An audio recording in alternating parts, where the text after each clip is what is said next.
नमस्कार जय Jagannath friends study with Chandan 0704 YouTube channel को आपको स्वागत। मु चंदन आज आपन नहीं आसी भारतर जड़े महान स्वाधीनता संग्रामी तथा आदिवासी जननायक कहानी जहाँ दुनिया धरती आबा बोली जाने। हाँ फ्रेंड्स, आज आम जाना भगवान बिरसा मुंडा साहसिकता और बलिदान गाथा। तेज भिडियो आरंभ करने पूर्व जब आप एपर्यंत आम चैनल को सब्सक्राइब करना तेज एवं ही सब्सक्राइब करूँ और पाखे बेल आइकन को दबाई दिंतु। भारत स्वाधीनता संग्राम इतिहास एमती जड़े नायक अच्छा जी मात्र 25 वर्ष बयस ब्रिटिश सरकार निद हजाई से होती आदिवासी जननायक भगवान बिरसा मुंडा।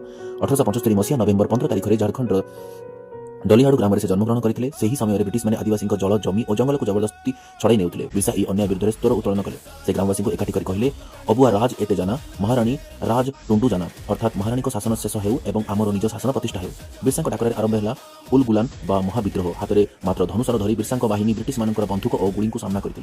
लोक मैंने श्रद्धार धरती आबा बा पृथ्वीर पिता बोली मानुले। प्रभाव एते थिला जे इंग्रेज सरकार धरिया पुरस्कार राशि घोषणा करते। शेष में बिरसा गिरफ हेले और 9 जून 1900 मसीहा रांची जेल में मृत्यु है। मात्र 25 वर्ष जीवन काल मध्य से सारा देश में स्वाधीनतार जो निआं जलाई केवे लिभि नथिला। आज बिरसा मुंडा प्रति भारतीय साहस और स्वाभिमान प्रतीक। से महान क्रांतिकारी को आमर कोटि कोटि प्रणाम।